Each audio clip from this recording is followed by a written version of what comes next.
Well, hi everybody, this is Steve, D9 Games. Want to bring you session 9 of season 2, Timber Sprout 5.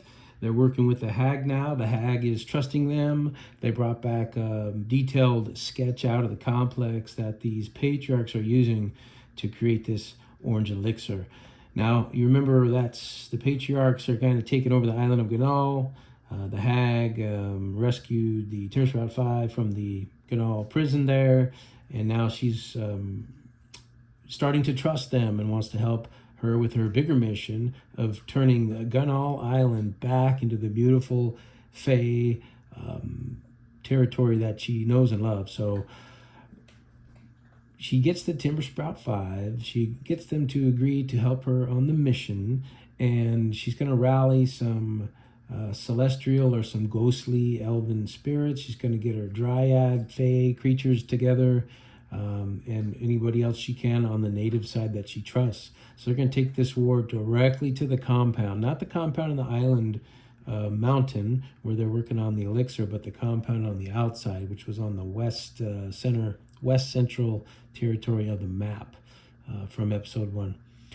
So she's taking the war to them.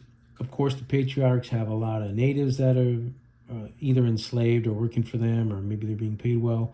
They wear these dragon head masks and the capes. Of course, she's got some archers, which were scouts and higher-end adventurers from the mainland. And then, of course, who's in the compound? There could be plenty. So she takes this fight out to the gate. They say, let's go to war. The war begins.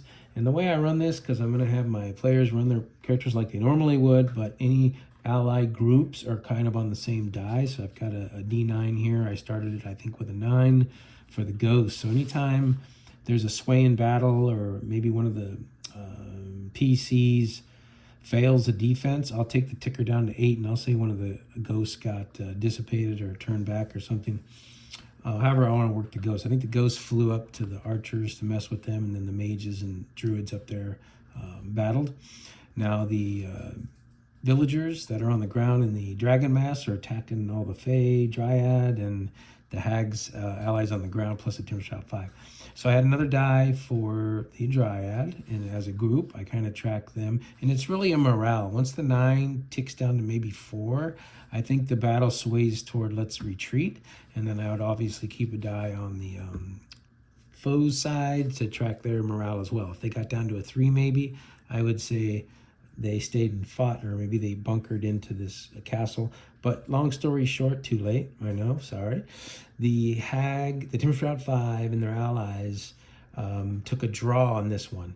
I think they got some information. They definitely have made a statement, and they head back to the hag's place. And of course, the patriarchs know there's something going down. They're going to immediately rally for more help from the mainland.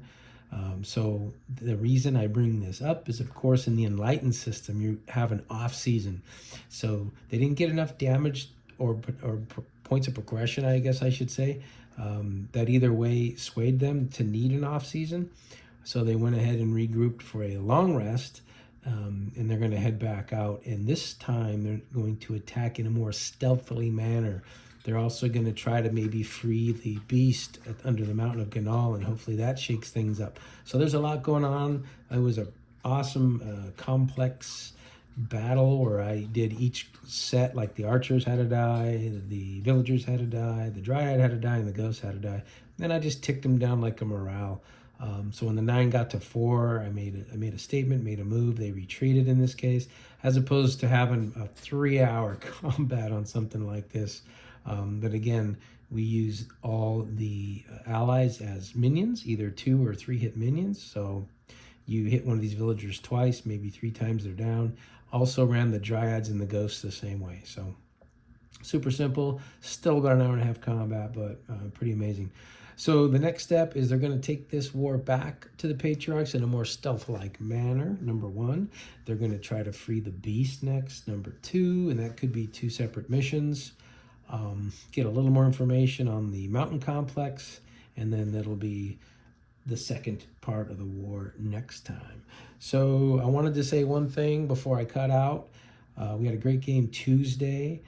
Jim Murphy's running our game, and he ended up with 4 factions in his battle. So it was kind of cool that this came up the same time our Timber Sprout 5 guys had what appeared to be a 4 faction. This is only a 2 faction, where it's the Patriarchs versus the Hag and her team.